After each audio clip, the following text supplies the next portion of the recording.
You get on a golf course. You know, part of golf is to create lots of elevation differential to challenge the golfer. And so you end up with an awful lot of steep slopes on a golf course. Well, they are just rife for erosion if the conditions are just wrong. The good news is that you establish turf on a golf course, and eventually you get it anchored into place with a good stand of turf, and the runoff problem isn't generally a consideration once you get the grass established. So we've got to get the grass established first, so we have to make sure we have a system that can put it on gently enough to establish the grass on those steep slopes. And new construction today in golf course, there's a mound every 50 feet out there, and some pretty severe slopes on those mounds, and lots of contour. They like lots of definition on a hole. They try to get elevation differential just to make the playing character of the hole more challenging. So we're seeing more and more steep stuff. Now, it's not so much fun for those of you that are out there trying to mow those hills. That adds to another challenge as well. But that's another class and another time. So we do have to be highly concerned with soil erosion. Or if we put the water down too fast. The ground can only absorb the water at a certain rate. And the more clay there is in the soil, the slower it will absorb the water. The sandier it is, the more rapidly the soil will absorb the water. So if we're out here in the Columbia Basin and have a field that is a high sand content, we can put water on at maybe an inch an hour and have every drop go in the ground, penetrate into the ground.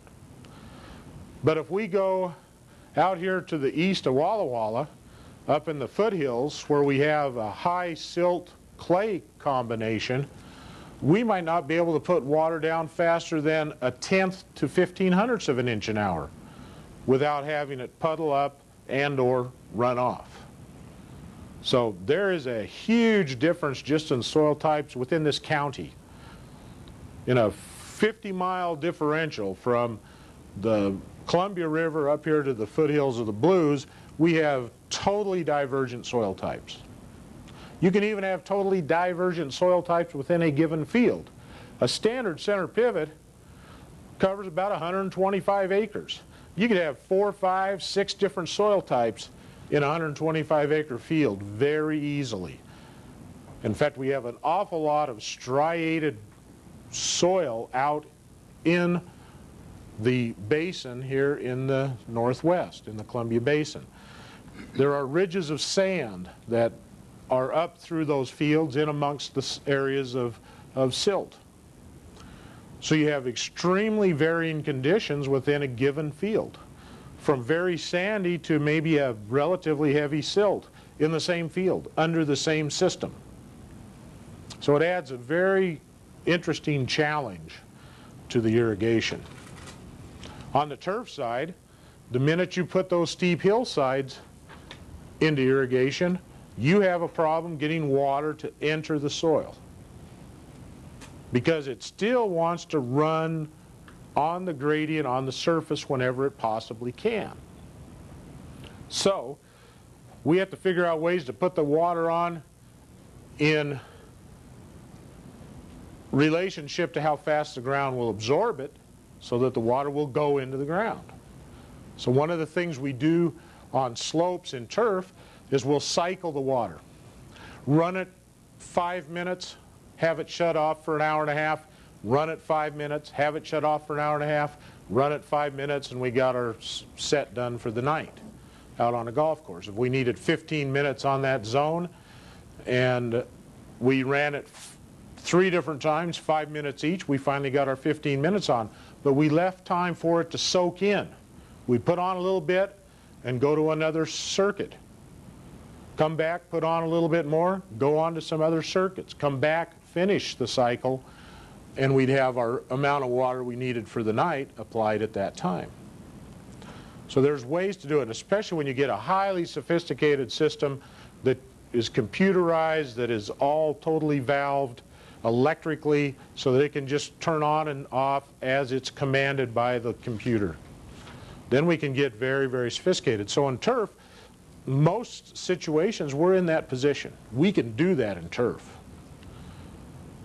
And we have to be aware of that. Some of you will end up designing turf irrigation systems, and you will have that kind of flexibility. And so you can take advantage of the technology to do that. Agriculture generally isn't quite that fortunate. We don't have the return on investment in agriculture that you would in a lot of the turf situations. You know, you don't make near as much money a day out in a wheat field as you do on a golf course. So it becomes a matter of economics as to just how much of a sophisticated system you can put out on a wheat field. And so you have to look at the economics and find out just exactly what is the maximum amount of dollars that we can afford for irrigation in a given year as far as the cost of producing that crop. And so that becomes part of the economic consideration, and how much water we put on, which determines how much pumping we use, which gives us our energy cost. And then we do have to always make sure that we're applying it at a rate that the crop can handle it, so we don't have erosion. So we're always striving to eliminate that problem of soil erosion in the process.